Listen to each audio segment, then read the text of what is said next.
हमारे विधायक नौजवान कर्मठ श्री शीशपाल जी केहरवाला,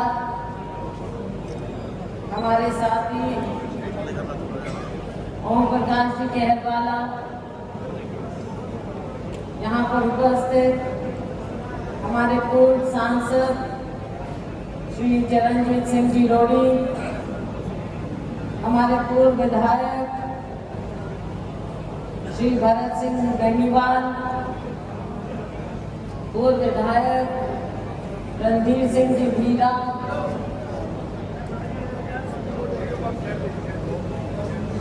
चलो बाकी सम्मानित मंच एक वही हो गया। खैर वैसे भी हमारे से ज्यादा तो स्टेज से ज्यादा इम्पोर्टेंट ये लोग हैं। यहाँ पर उपस्थित हमारे कांग्रेस परिवार के सदस्य, ये सभी साथी जो सामने बैठे हैं, मैं सबका इन शब्दों में धन्यवाद करता हूँ। साथियों, सबसे पहले मैं जयकारा जरूर लगाना चाहूँगा। श्री वाहेगुरु जी का खालसा, श्री वाहेगुरु जी की फतेह। बोले सोनिहा। बहुत बहुत धन्यवाद। साथियों, ये चुनाव ना मेरा चुनाव था, ना शीशपाल जी का चुनाव था, ना हमारे इन सब साथियों का चुनाव। इस चुनाव की अहमियत 3 लोगों से बनी। एक यहाँ की जनता से, लोगों से, लोगों की आवाज से, लोगों की आत्मा से। दूसरा, हमारे इन लोगों के, इन कार्यकर्ताओं की वजह से ये चुनाव जीता है। और तीसरा, हमारा नेतृत्व राहुल जी ने जिस प्रकार से, खड़गे जी ने जिस प्रकार से भारतीय जनता पार्टी को, प्रधानमंत्री को, मोदी जी को आड़े हाथों लिया, इनके झूठ का पर्दाफाश किया, लोगों की आवाज को उठाया, किसानों की आवाज को, हमारे युवाओं की आवाज को, गरीब की आवाज को, हमारे दलित पिछड़े की आवाज को उठाया, उससे एक माहौल बना।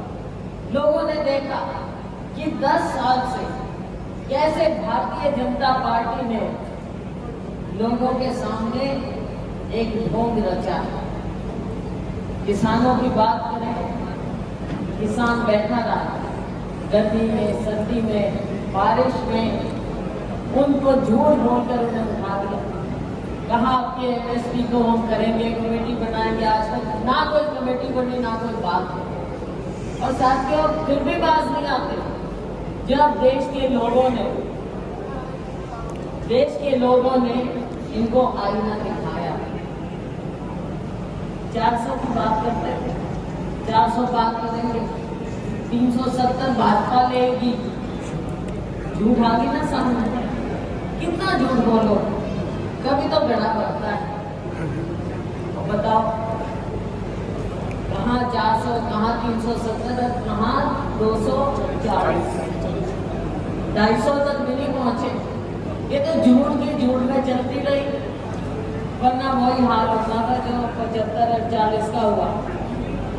लोगों ने सोचा पता नहीं मोदी जी मशीन जादू। और हम आपको बताते थे कि कोई मशीन जब जनता खड़ी हो जाती है ना, तो ये मशीन सारी टूट लेती है।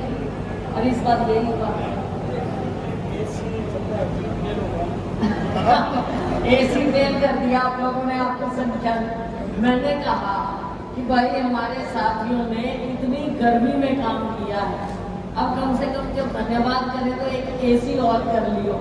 अब गर्मी में ना बैठाए, लेकिन आप लोगों की संख्या इतनी देर से, दरवाजे बंद कर लो, शायद एसी काम हो जाए 10 बजे का।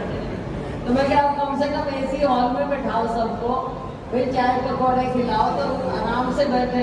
अब आपकी संख्या ने तो एसी भी फेल कर दी। तो साथियों, जो मैं बात कह रही 250 पे आ गए, किसानों के साथ धोखा किया, गरीबों के साथ धोखा किया।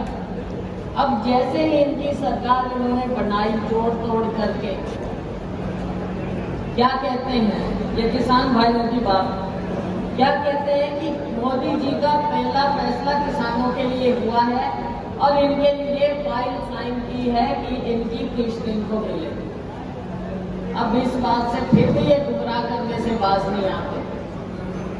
साथियों, ये सरकार की पॉलिसी थी किसानों को किस्तें देना, और इसमें कभी प्रधानमंत्री के साइन की जरूरत नहीं होती।